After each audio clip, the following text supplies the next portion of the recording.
Inspiring interviews with today's top landlords. This is the Rental Income Podcast. And now, Dan Lane. Randy Thomason from Little Rock, Arkansas is joining us on the podcast today. Randy's been building out his portfolio using a couple of different creative financing strategies. He's going to share with us how he's buying properties that are cash flowing using no down payment and using 0% financing. So I want to figure out exactly how he's doing this. He's also got a couple of good landlording tips he's going to share with us about how to make sure you always get paid the rent on the first of the month, every single month. And he's going to share with us why he stopped charging a security deposit. So we will take a quick break. We'll come back and we will get right into the interview. Are you having a hard time finding great investment properties? Unfortunately, the best deals are rarely found locally. Successful investing begins with the right markets. NORAD Real Estate provides everything you need to invest in the best deals across the U.S. Our simple, proven system will help you create real wealth and passive monthly cash flow.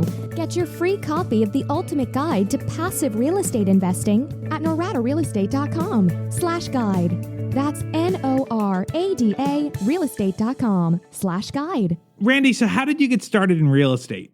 Real estate is a passion thing. I think most of your people that are looking at getting into it are they find out they've got a passion for it because of the security it gives them and the extra income. And that's what started me.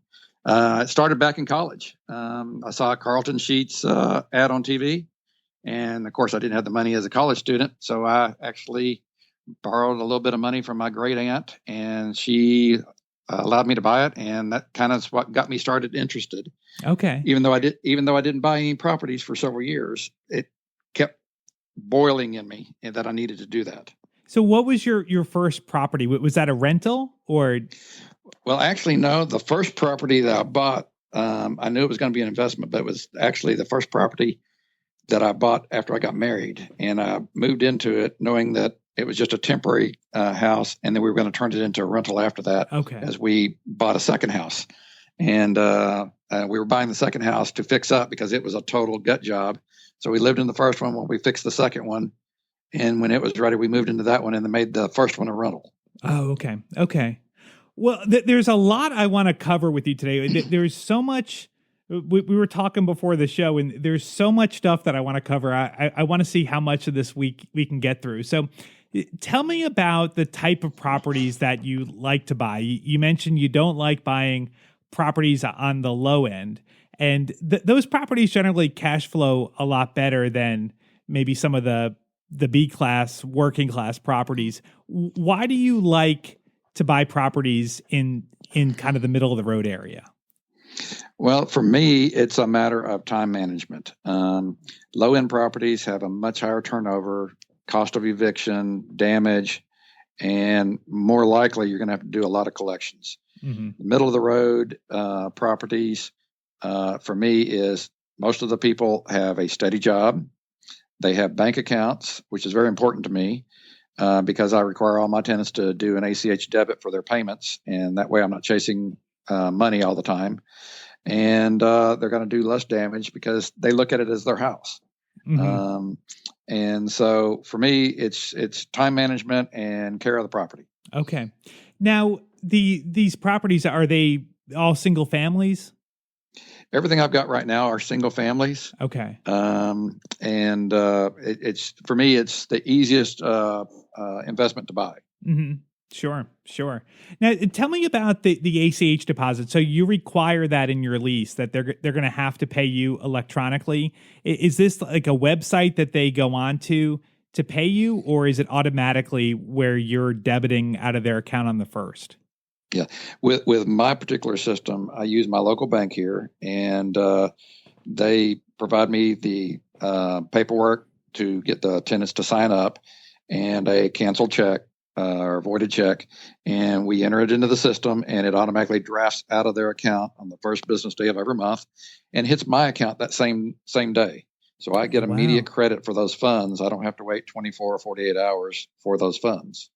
I love it. And do tenants ever give you any kind of pushback that maybe they like writing a check or they want to pay in cash? Or does that ever come up when you're taking on a new tenant?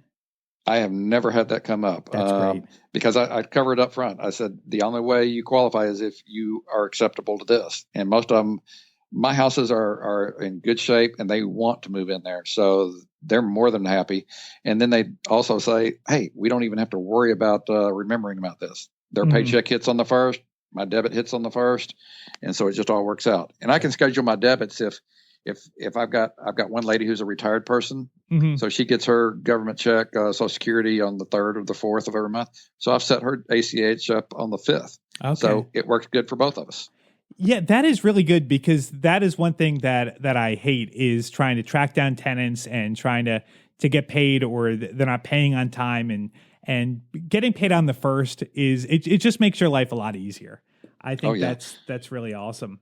And now the other thing that you're doing is you don't charge your tenants a security deposit. You charge them a move-in fee. Is that right? Correct. Yes, we've just recently moved to this to where it's a move-in fee instead of a security deposit, because as we know, by most state laws anyway, deposits have to be returned unless there's charges against them, whereas fees do not have to be. So now we've changed to a move-in fee, and that way it's not returnable. And we explain that to them all up front. And most tenants don't expect to get their deposits back because they've been in this game long enough to know that most landlords figure out ways to ding and grab every bit of that money anyway. Right. So this just works better. I don't have to worry about deposits. It goes directly into my own bank account, in my company bank account, instead of having to hold in a separate security deposit account. And we can use it to improve other properties. That's great. That really is a great way to add some more revenue. But do you ever fear that maybe a tenant is going to not leave the property in the best condition because they want to get their deposit back? Yeah, well, we all have that problem, and that comes back to screening your tenant on the front side. Okay. I'd rather a property sit empty for 2 months than to put the wrong tenant in there and have to go through an eviction process. Mm-hmm. Okay. Now, let's talk about how you're buying properties, because you have used some bank loans, but you really like using creative financing to buy properties. My favorite. So talk about this. How do you, so this is, you're getting the seller to hold the mortgage for you. So how do you even approach a seller about getting them to take terms versus getting a big payout when they sell you the property? Well, there's several different ways. When we approach a seller, we don't go in saying, oh, this is going to be a rental, or this is going to be a rehab fix and flip, or this is going to be a wholesale deal. We let the transaction, the deal, dictate what it is. But when we identify a house that looks like it could be a seller financed of some sort, we discuss it with them and just say, one of the primary ways we're buying these days, because it's so hard to get bank loans as an investor, because banks are limited to what I think it's 6 loans per person, is that we do some sort of a financing where it may be a subject to where we take over the person's loan and make the payments for them for a period of time. It may be, if it's a free and clear house, we kind of fill out what their needs are. Is their need to get the highest price possible? Then we're going to start trying to talk about how we can get them the full price of the house, but usually we're going to be asking for our terms, which probably are going to be 0% interest financing. And if they need interest, then we negotiate down the price, saying we can give you interest, or we can give you full price, and let them make a decision. And they love making decisions. Right. And sometimes they want the interest and we get a lower price, and sometimes we get full price or get full price and get 0%. I've got, I think, 6 houses right now that have 0% financing for 15 years from the owner. Wow. Had zero down payment, but they got full price. Right. But every dollar that I spend goes towards the principal pay down. And in 15 years, they're totally paid off. And they cash flow like $400 a month each. Oh, wow. Okay. Now, do sellers give you any pushback that, hey, listen, I don't know you. How do I know that you're going to make me these payments every month? Like, what do you do to assure them that, look, you're a professional investor, you're not out to steal their house, you're going to make them payments. How do you assure them that everything's going to work out? Well, number one, you got to build some credibility with them and build a relationship with them. In my particular situation, I'm president of the State Landlord Association. I'm also president of the Arkansas Real Estate Investor Association. So that gives me some instant credibility. Mm-hmm. But beyond that, before I took either of those positions, what I would do is show them that I'm always interested in their protection first before mine. So if they are, whether it be a subject to or an owner finance situation, what I do is I actually put a quitclaim deed in escrow with my title company that if I default on the loan for 30 days, they can petition the title company and me to put together or show proof that I've made the payment. And if I can't, then the title company will transfer the deed back to them and file it, and they get the property back. Okay. So I'm looking out for their best interest first. So they wouldn't have to go through. They don't have to go through a foreclosure or anything like that. And which, I'm not defaulting on loans because that would kill me in my business. So sure. There's no problem with me doing that. That's awesome. Now, and do most people, when you approach them about this, do they generally say yes, or are people a little bit uneasy about it? Like, what's the general feel when you talk to someone? Most of the people, by the time I've gotten to that point, are pretty comfortable with it because I bonded with them. When you're talking to sellers, the first thing you got to do is figure out what is the key to build a relationship with them. When I walk in a door, the first thing I do is look in the living room. Is it NASCAR on the wall? Is it cats? Is it dogs? Is it grandkids?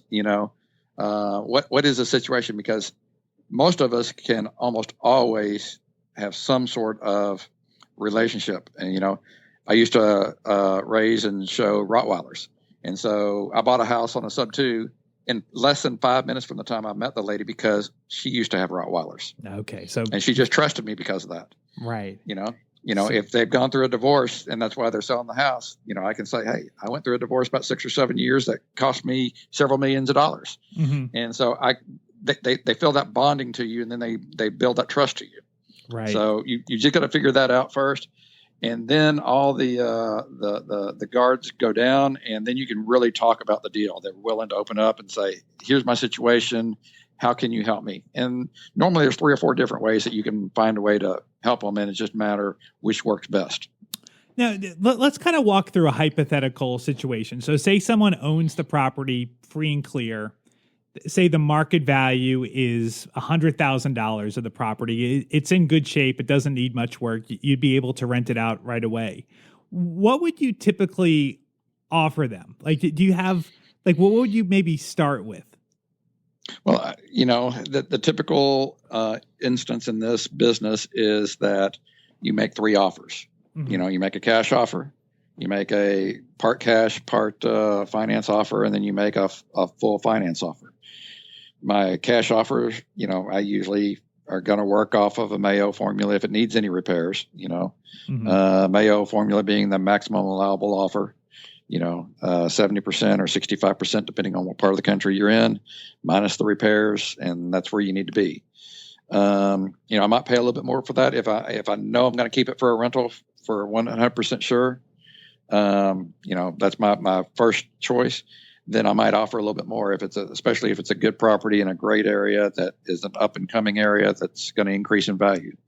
My second offer, a little bit of cash, maybe it's 5 or 10% down, and then owner financing for the balance for a period of time. And then the third one's a 0 down, 0% interest, but a full payout, but at full price. Okay. Or close to it.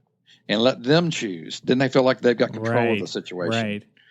Yeah, that's really, really a great strategy. I love that. Now, you also have a partner. So you're not building this out on your own. You have a partner. How is your partnership set up? Well, it's kind of unique. His strengths are my weaknesses and vice versa. And I see his strength or his weaknesses growing stronger every day in our partnership, though. So, but he's great at marketing and online mailers. He's getting great at talking to customers too. We have added a virtual assistant to our team overseas that does a lot of our day-to-day tasks, that offloads that on us. But we work well together in that a lot of time I'm out in the field, and so he gets a call in the office. If it looks like it's something very hot, he'll call me and say, "Hey, you need to go look at this one like now before it gets gone." So he does a lot of that stuff in the office, and whereas I'm out in the field dealing with our rentals whenever necessary, networking with realtors, attorneys, accountants, private lenders, people like that, and also running the landlord and the investor association here. So I do a lot of lunches with members, and we build relationships that way, and we do a lot of joint venture deals with our membership. Okay. And you guys are buying houses really aggressively. You're buying a house a month at a minimum, but sometimes even more? Well, no, our rental portfolio, our goal is 2 houses a month. Okay. But a minimum of 1. And, but like in the last 45 days, we bought 9 or 10 houses. That's great. And so what's the plan? How many, do you have a set number of houses that your goal is that you want to get up to, or are you just going to buy houses forever? Well, if you enjoy this business, it's not work. Yeah, and right. I enjoy work because I don't think it's really work. Yeah. I mean, every day has its, every once in a while you have one of those days. But and I'm a big believer that people that retire, if you look at statistics, a large percentage of those people die within 5 years of the time they retire. Yep. And so I don't plan on retiring from that standpoint. We do have a goal of 100 properties each. Which at 2 a month, that would get us there in about 7 or 8 years, and with what we already have. And but we'll probably continue on past that. If we have the opportunity to buy 400 or 500 houses, why not? Yeah, right. And right now, are you self-managing all your rentals? We're self-managing everything right now. We may start our own property management company in the near future that would manage ours plus other people's, but we haven't fully decided on that yet because that is a full-time business unto itself. Sure. Do you have anyone helping you out, or are you and your partner basically doing everything yourself? We manage the stuff from a company standpoint. I've got a son that actually works for me in the property management side that does all the day-to-day stuff, air filters and light repairs. If it's a contractor-based type situation like air conditioner replacement or heavy plumbing, then we of course call the tradesman out on that and do it all legally. Okay. So if there's a problem, say the AC is not working, will he go over and look at it and see if it's something simple, like maybe something, maybe the filter isn't in properly, or something needs to be switched on? Will he look at it before he sends out an HVAC person, or does he just say, that's HVAC, let me get a contractor out there? Yeah, no, we almost always take a look at it first, because sometimes, I'm going to say 30-40% of the time, it's not something we have to call somebody out for. It's the battery is dead in the thermostat. Right. Or the unit's frozen up, which we know is probably going to be a low freon situation, but we can unfreeze it. And then instead of calling an emergency out there or paying an after hours, it'll be working. And then our AC guy can get there the next day when it's normal time instead of a time and a half. Right. Okay. All right. And I have one final question from you that came up this week from a friend of mine that's a newer landlord, and he's just kind of getting started, but he had a potential tenant come to him that looked good on paper. They had good credit, they had a good job history, good rental history. He would definitely rent to them, but they didn't have the full security deposit. They could only pay half of it today, and then they wanted to make payments on the rest of the deposit. Would you accept someone like that, or would you reject them because they don't have the full deposit? Typically, I would, if with all things else being good, I would accept them, but I would not normally take payments. I would maybe split the payment, half up front and half the following month. Hopefully, when they got at least part of their security deposit back from the previous place of rental. Okay. But I don't usually, I can't say that I've ever stretched it out where it's 2, 3, 4 payments. Okay.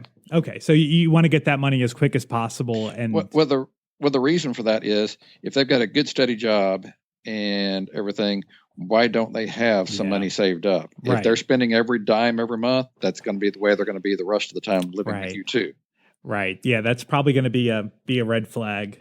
So, all right. Well, Randy, thank you so much for coming on the show. I really appreciate it. If someone wants to check you out, check out your RIA club or your landlord association, where's the best way for people to find you online? Well, a couple of ways. The Central Arkansas Real Estate Investors Association, CARREIA, which is CARREIA.com, is that website, or the Arkansas Landlords is ArkansasLandlords with an S.org. And of course, my personal company name is Arkansas Property Buyers, AR Property Buyers. And you can check me out there and our blog and what we got going on. And so we'd love to talk to anybody. Great. Well, I will go ahead and put all of those links on my website. You can find it at rentalincomepodcast.com/episode 94. Thank you so much for listening to the show. I really appreciate it. If you like it, make sure you hit that subscribe button, and we will have a new episode for you every single Tuesday. My name is Dan Lane, and this has been the Rental Income Podcast.